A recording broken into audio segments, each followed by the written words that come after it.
34వ సంకీర్తన మనం చూసినట్లయితే ఈ 34వ సంకీర్తన భక్తుడైన దావీదు రచించినట్లుగా మనము చూస్తూ ఉన్నాం.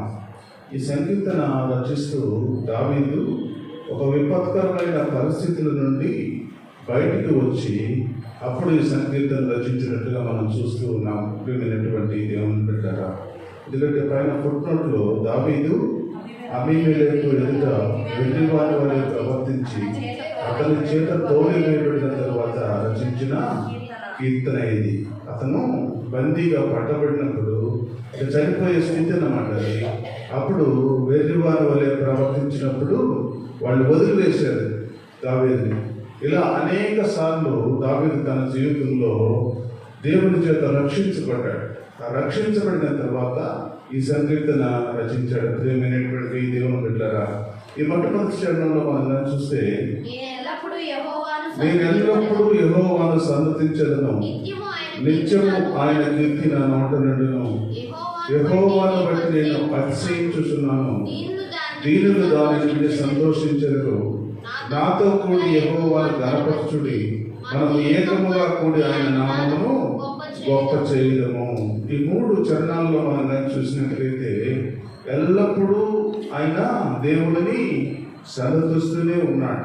ఎల్లప్పుడూ ఆయన దేవుడిని స్తుతిస్తున్నాడు కనుక, ఎల్లప్పుడూ దేవుడిని ఆయన ప్రేమిస్తూ ఉన్నాడు కనుక, ఎల్లప్పుడూ దేవుడిని ఆయన ఆరాధిస్తున్నాడు కనుక, ఎల్లప్పుడూ దేవుడిని ఆయన మహిమపరుస్తూ ఉన్నాడు కనుక అనేక కష్టాల నుండి, శ్రమల నుంచి, దుఃఖాల నుండి, అననుకూల పరిస్థితుల నుండి ఆయనను దేవుడు రక్షిస్తూ ఉన్నాడు. ప్రియమైనటువంటి దేవుని బిడ్డలారా, మన జీవితంలో కూడా అదే.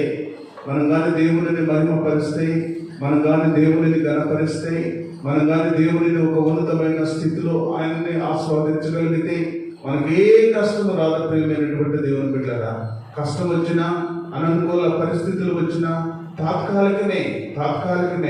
అయితే దేవుడు వాటన్నిటి నుండి మనల్ని విడిపిస్తాడు. ప్రియమైనటువంటి దేవుని బిడ్డలారా, అయితే నిత్యము ఆయన కీర్తి మన నోట ఉండాలి. నిత్యము, ఒక గంట, ఒక రోజు, ఒక పని, ఒక విధానం కాదు, కానీ నిత్యము నీ పరిస్థితులన్నింటిలో, రోజంతట్లో కూడా నువ్వు ఏది అనుకుంటే అది జరగాలి అంటే దేవా నీకు స్తోత్రం, ఈ అవకాశం ఇచ్చావు, అందును బట్టి నేను నీకు స్తోత్రాలు. అయ్యా, చక్కని భోజనం ఇచ్చావు, నీకు అందును బట్టి నేను స్తుతిస్తూ ఉన్నా. చక్కని అల్పాహారం ఇచ్చావు, దేవుని బట్టి నేను స్తుతిస్తా ఉన్నాను. నిత్యము కూడా, ప్రతి విషయంలో కూడా దేవుడిని మనం ఆరాధించగలిగితే, నిత్యము ఆయన కీర్తి మన నోట ఉంచగలిగితే దేవుడు దావీదును తప్పించిన దేవుడు నిన్ను కూడా తప్పిస్తాడు. అనేక శ్రమల నుండి, అనేక అననుకూల పరిస్థితుల నుండి, అనేక ఇబ్బందుల నుండి కూడా దేవుడు నీ కుటుంబాన్ని, నిన్ను, నీ బిడ్డలను రక్షిస్తాడు. ప్రియమైనటువంటి దేవుని బిడ్డరా, చూడండి, ఇర్మీయా రాసిన గ్రంథం మనం కానీ చూసినట్లయితే ఒక మాట 17వ అధ్యాయము 7వ వచనంలో మనం కానీ చూస్తే, యెహోవాను నమ్ముకుని వాడు ధన్యుడు, యెహోవా వానికి ఆశ్రయముగా నుండును. వాడి జలముల యొద్ద నాటబడిన చెట్టు వలె ఉండును. అది కాలువల ఓరను దాని వేళ్ళు తన్నును. వెట్ట కలిగినను దానికి భయపడదు. దాని ఆకు పచ్చగా నుండును. వర్షము లేని సంవత్సరముల చింతనందు కాపు మానదు. చూడండి, దేవుని నమ్ముకున్న బిడ్డల కుటుంబాలు ఈ విధంగా ఉంటే దేవుడు తెలియజేస్తా ఉన్నాడు. ప్రియమైనటువంటి దేవుని బిడ్డగా, ఒక చెట్టుని చక్కని ఆ కాలువ ఒడ్డున మనం కానీ వేస్తే ఎంత పచ్చగా ఉంటుందో, నీ కుటుంబం కూడా దేవుడిని మనం కానీ ఆస్వాదిస్తే, దేవుని ప్రేమలో మనం కొనసాగితే, దేవుని ఏర్పాటులో మనం ముందుకు సాగగలిగితే, దేవుని ఆలోచనలో మనం నడవగలిగితే నీ కుటుంబం కూడా ఎప్పుడు కూడా పచ్చగా ఉంటుందంటే ఏ కష్టము రాదు. ప్రతి దానిలో కూడా దేవుడు నిన్ను ఆశీర్వదిస్తాడు. ప్రేమైనటువంటి దేవుని బిడ్డగా, నీ విషయమే కాదు, నీ ఆరోగ్య విషయమే కాదు, నీ బిడ్డల జీవితంలో, నీ బిడ్డల ఆరోగ్య విషయాలు అయితేనేమి, నీ బిడ్డల కుటుంబాలు అయితేనేమి, ప్రతి దానిలో కూడా దేవుడు ఆశీర్వదిస్తాడు. ప్రియమైనటువంటి దేవుని బిడ్డగా, ఆకు వాడక తన కాలమందు ఫలమిచ్చు చెట్టు వలె ఉండును. ఎంత ఆశీర్వాదం చూడండి. ప్రియమైనటువంటి దేవుని బిడ్డలారా, మన బిడ్డలు కూడా ఫలాలు పొందుకునే బిడ్డలు ఉంటారు. ఎప్పుడంటే దేవునిని ఆశ్రయించినప్పుడు, దేవునిని ప్రేమించినప్పుడు, దేవుని దగ్గరకు మనం వచ్చినప్పుడు, దేవుని మాటలు మనం విన్నప్పుడు, దేవుని ఆలోచనతో మనం నడిచినప్పుడు, దేవుని స్వీకరించి ఎల్లప్పుడూ ఆయన కీర్తిని నోట ఉంచగలిగితే దేవుడు నిన్ను ఆశీర్వదిస్తాడు, దేవుడు నిన్ను ప్రేమిస్తాడు. దేవుడు ఉన్నతమైన స్థితిలో దేవుడు నిన్ను, నీ కుటుంబాన్ని, నీ బిడ్డలను ఆశీర్వదిస్తాడు. ప్రేమైనటువంటి దేవుని బిడ్డలారా, 4వ వచనం మనం చూస్తే, నేను యెహోవా యొక్క విచారణ చేయగా ఆయన నాకు ఉత్తరమిచ్చాడు. నాకు కలిగిన భయములన్నిటిలో నుండి ఆయన నన్ను తప్పించెను. చక్కగా దేవుడు మాట్లాడుతున్నాడు. నేను యెహోవా యొక్క విచారణ చేయగా ఆయన నాకు ఉత్తరమిచ్చెను. నాకు కలిగిన భయములన్నిటిలో నుండి ఆయన నన్ను తప్పించెను. దేవుని యొక్క విచారణ అంటే ప్రార్థన. దేవుని యొక్క నీ కష్టాలు, సుఖాలు, శ్రమలు, దుఃఖము, భయంకరమైన నీ అనారోగ్య కాడి నీ మీద ఉన్నప్పుడు నువ్వు కానీ దేవుని సన్నిధిలో ప్రార్థన చేయగలిగితే భయంకరమైన పరిస్థితులను కూడా దేవుడు మార్చగలడు. ప్రియమైనటువంటి దేవుని బిడ్డలారా, అందుకని అంటున్నాడు చక్కని మాటలు, నేను యెహోవా యొక్క విచారణ చేయగా ఆయన నాకు ఉత్తరమిచ్చాడు. ఆన్సరిస్తూ ఉన్నాడు దేవుడు. తగిన జవాబిస్తావు అన్నాడు. నీ కష్టానికి జవాబిస్తున్నాడు, నీ శ్రమకు జవాబిస్తున్నాడు, నీకు కలిగిన అనారోగ్య కాడికి జవాబిస్తా ఉన్నాడు, నీకు కలిగిన అననుకూల పరిస్థితులకు దేవుడు జవాబిస్తా ఉన్నాడు. ప్రేమైనటువంటి దేవుని బిడ్డలారా, ఎప్పుడంటే ఆయన దగ్గర కూర్చొని నువ్వు వారి ప్రార్థన చేయగలిగితే దేవుడు చక్కగా నిన్ను తప్పిస్తాడు. నాకు కలిగిన భయములన్నిటిలో నుండి ఆయన నన్ను తప్పించాడు. ఎస్తేరు జీవితంలో అదే జరిగింది. ప్రేమైనటువంటి దేవుని బిడ్డలారా, ఎస్తేరు తన జనాంగాన్ని, యూదులందరినీ కూడా నాశనం చేయాలని హామాను ఒక దురాలోచన చేశాడు. దురాలోచన చేసినప్పుడు ఎస్తేరు తన తండ్రి మొర్దెకై ఇద్దరు కలిసి ఒకటే నిర్ణయించుకున్నారు. రాజు భార్య ఎస్తేరు అయినా కూడా రాజును ఆశ్రయించలేదు. ప్రేమైనటువంటి దేవుని బిడ్డలారా, అయితే దేవుని దగ్గరికి వచ్చింది. 3 దినాల ఉపవాసం ఉండి ప్రార్థన చేశారు. ప్రేమైనటువంటి దేవుని బిడ్డలారా, ఆమె చెలికత్తెలు, ఆమెకున్న సమస్త మంది కూడా 3 దినాలు ప్రార్థన చేసినట్టుగా మనం చూస్తా ఉన్నాం. 3 దినాలు ప్రార్థన చేసినప్పుడు ఆ భయంకరంగా ఆ హామాను అయితే ఒక ఉరిపోయిన వ్యక్తి, అక్కడ ఒక పెద్ద ఉరిపోయిన వ్యక్తి యూదులందరినీ కూడా అక్కడ తీసుకెళ్ళి చంపాలని ప్రయత్నం చేసినప్పుడు, అదే ఉరిపోయి మీద దేవుడు ప్రార్థన చేసినప్పుడు, ఎస్తేరు 3 దినాల నుండి కన్నీటితో ప్రార్థన చేసినప్పుడు దేవుడు ఆ ఫలితాన్ని మార్చివేశాడు. ప్రియమైనటువంటి దేవుడు వీళ్ళ మీదకి రావాల్సిన కీడును తప్పించి ఎవరైతే ఆలోచించారో వారి మీదకే వెళ్ళిపోయింది. ప్రియమైనటువంటి దేవుడు అదే హామాను తీసుకెళ్ళి ఆ ఉరిపోయి మీద గురి వేసినట్టుగా మనం చూస్తా ఉన్నాం. ప్రియమైనటువంటి దేవుడు ఇదంతా కూడా వాళ్ళ శక్తి కాదు, వాళ్ళ బలం కాదు, కానీ 3 దినాలు ఉపవాసం నుండి ప్రార్థన చేసినప్పుడు దేవుడు ఆ కష్టకాలం నుండి, ఆ దుఃఖము నుండి, అననుకూల పరిస్థితుల నుండి ఆయన తప్పించినట్టుగా మనం చూస్తాం. మనకైనా అంటే మన కుటుంబంలో కష్టం వచ్చినప్పుడు, మన కుటుంబంలో శ్రమ వచ్చినప్పుడు, మన కుటుంబంలో అననుకూల పరిస్థితులు కలిగినప్పుడు, మన కుటుంబంలో వేదన, దుఃఖము కలిగినప్పుడు ఉపవాసం నుండి మనం కూడా ప్రార్థన చేయగలిగితే ఆ కష్టాన్ని తీసివేస్తాడు, శ్రమను తీసివేస్తాడు, ఆ భయంకరమైన పరిస్థితులను దేవుడు తీసివేసి చక్కటి మార్గంలో నిన్ను నడిపించడానికి దేవుడు సిద్ధంగా ఉన్నాడు. నిన్ను, నీ కుటుంబాన్ని, నీ బిడ్డలు చక్కటి మార్గంలో దేవుడు ఆశీర్వదించడానికి దేవుడు సిద్ధంగా ఉన్నాడు. ప్రియమైనటువంటి దేవుని బిడ్డగా తర్వాత చరణం మనం చూస్తే, వారు ఆయన తట్టు చూడగా వారికి వెలుగు కలిగిన, వారి ముఖములు ఎన్నడూ లజ్జింపకపోవను.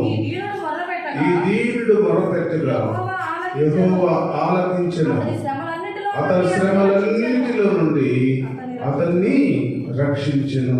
చూడండి, ఒక భయంకరమైన పరిస్థితులలో నుండి దేవుడు రక్షించినట్టుగా మనం చూస్తా ఉన్నాం.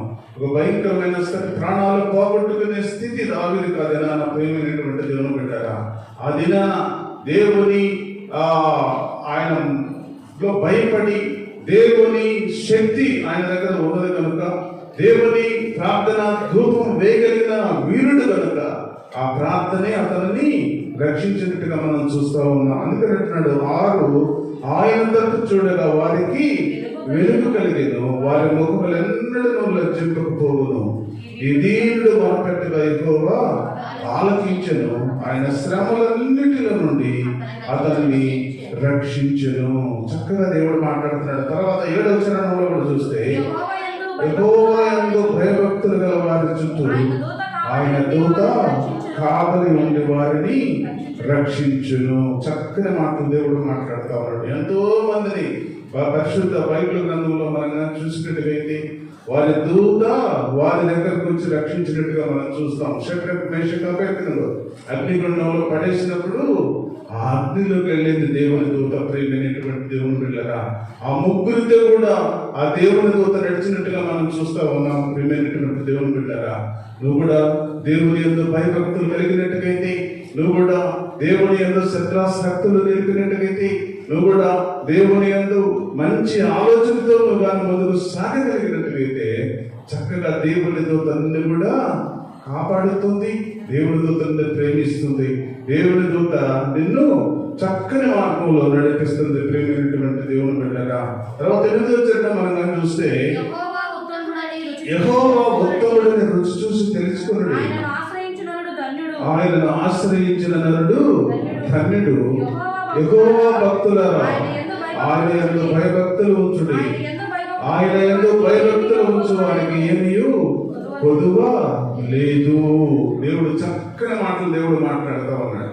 ఎవరైతే ఏ కుటుంబం అయితే దేవుని యందు భయభక్తులు కలిగి ఉంటుందో, ఏ కుటుంబం అయితే దేవుడిని ప్రేమిస్తూ ఉంటుందో, ఏ కుటుంబం అయితే దేవుని ఆశ్రయిస్తూ ఉంటుందో, ఏ కుటుంబం అయితే దేవుని దగ్గరకు వస్తుందో, దేవుని దగ్గరకు వచ్చి నువ్వు దేవునితో మాట్లాడగలిగిన స్థితిలో ఏ కుటుంబం అయితే ఉంటుందో ఆ కుటుంబాన్ని ఎప్పుడు కూడా ఏది కూడా కొదువు లేకుండా దేవుడు చేస్తానంటా ఉన్నాడు. ప్రేమైనటువంటి దేవుని బిడ్డగా, ఈ దినం మీద ఉంది, రేపది లేదు అనుకునేదానికి లేదు. ఏ దినానికి కావలసిన శక్తి, ఏ దినానికి కావలసిన ఫీడింగ్, ఏ దినానికి కావలసిన ఆరోగ్యం, ఏ దినానికి కావలసిన మరి ఫైనాన్షియల్ ప్రాబ్లమ్స్ అన్ని కూడా దేవుడు ఏ దినానికి కావలసినవి ఇచ్చేదానికి దేవుడు సిద్ధంగా ఉన్నాడు. ప్రేమైనటువంటి దేవుడు అందుకంటున్నాడు, చక్కగా దేవుడు మాట్లాడుతూ ఉన్నాడు.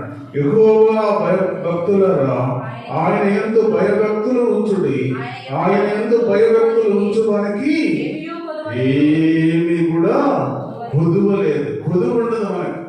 దేవుని యందు భయభక్తులు ఉంచితే, దేవుని ప్రేమలో మనం కొనసాగితే ఏ కొదువు కూడా మనకి ఉండదని దేవుడు తెలియజేస్తూ ఉన్నాడు. ప్రియమైనటువంటి దేవుని బిడ్డగా, ఈ మధ్యాహ్న కాల సమయంలో ఇంకనూ మనము దేవుని మీద ఆనుకునే ఆలోచన మనకు లేకపోతే, దేవుని దగ్గరకు వచ్చే ఆలోచన మనకు లేకపోతే, దేవుని మీద ప్రేమ పొందుకునే శక్తి మనకు లేకపోతే ఇంకా ఈ నూతన సంవత్సరంలోకి అడుగు పెడతా ఉన్నాం. మనం ఈ నూతన సంవత్సరంలోకి అడుగు పెట్టక ముందే నీ క్రియలు మార్చుకోగలిగితే, నీ ఆలోచన మార్చుకోగలిగితే, నీ ప్రవర్తన మార్చుకోగలిగితే, నీకున్న సమస్తాన్ని మార్చుకోగలిగి దేవుని వైపు నువ్వు తిరగలిగితే నీ కుటుంబంలో ఏ కొదువ లేకుండా దేవుడు చేసేదానికి సిద్ధంగా ఉన్నాడు. ప్రేమైనటువంటి దేవుని బిడ్డరా, అందుకని అంటున్నాడు చివరి 10వ వచనంలో, సింహపు పిల్లలు లేనిగలమై ఆకలి ఉన్ను,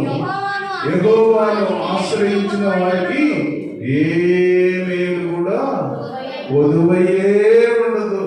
ఏ కష్టము లేదు, ఏ శ్రమ లేదు, ఏ దుఃఖము లేదు, ఏ బాధ లేదు, ఏ అనారోగ్య కాడి కూడా నీ మీద లేదు అని దేవుడు తెలియజేస్తా ఉన్నాడు. సింహపు పిల్లలైన ఆకలి ఉంటాయి కానీ ఆయన నమ్ముకున్న బిడ్డలైన మనము ఏ మేలు కూడా కొదువై ఉండదు. ప్రతి మేలును నువ్వు పొందుకుంటావని దేవుడు తెలియజేస్తా ఉన్నాడు. ప్రేమైనటువంటి దేవుని బిడ్డరా, అందుకని ఈ పాత సంవత్సరం చివరి దినాల్లో మనం ఉన్నాం. ప్రేమైనటువంటి దేవుని బిడ్డరా, ఇంకను మన ఆలోచన దృక్పథం మారకపోతే, ఇంకా మన ఆలోచనలో మార్పు లేకపోతే, ఇంకా మన జీవితంలో ఇంకా మార్పు లేని పరిస్థితిలో మనం ఉంటే, ఈ నూతన సంవత్సరంలో అడుగు పెట్టక ముందే దేవుని దగ్గరకు మనం రాగలిగితే, దేవునిని మనం ఆశ్రయించగలిగితే, దేవునితో మనం మాట్లాడే సత్సంబంధాలు కలిగి ఉన్నట్లయితే దేవుడు ఏ మేలు కూడా కొదువు లేకుండా చేస్తానంటాడు. యెహోవాను ఆశ్రయించే వారికి ఏ మేలు కూడా ఈ నూతన సంవత్సరంలో అడుగు పెట్టక ముందే దేవుడు నీ కుటుంబాన్ని ఆశీర్వదిస్తాడు. దేవుడు నిన్ను ప్రేమిస్తూ ఉన్నాడు. దేవుడు నీ బిడ్డలను ప్రేమిస్తూ ఉన్నాడు. నీ కుటుంబాన్ని ప్రేమిస్తూ ఉన్నాడు. ఎందుకంటే నువ్వు దేవుడిని ఆశ్రయిస్తున్నావు కనుక, దేవుడిని నువ్వు ప్రేమిస్తూ ఉన్నావు కనుక, దేవుని దగ్గరకు నువ్వు వస్తున్నావు కనుక, దేవుని ఆలోచనతో నడుస్తూ ఉన్నావు కనుక దేవుడు నిన్ను ప్రేమిస్తూ ఉన్నాడు. నీ బిడ్డలను ప్రేమిస్తూ ఉన్నాడు. నీ కలిగిన సమస్తాన్ని కూడా దేవుడు ప్రేమిస్తూ ఉన్నాడు. అట్టి కృప మనకును మన కుటుంబాలకు, దేవుని బిడ్డలైన మనకు, మన సంఘానికి దేవుడు దయచేయునుగాక. చిన్న ప్రార్థన చేసుకుని మనం వెళ్దాం.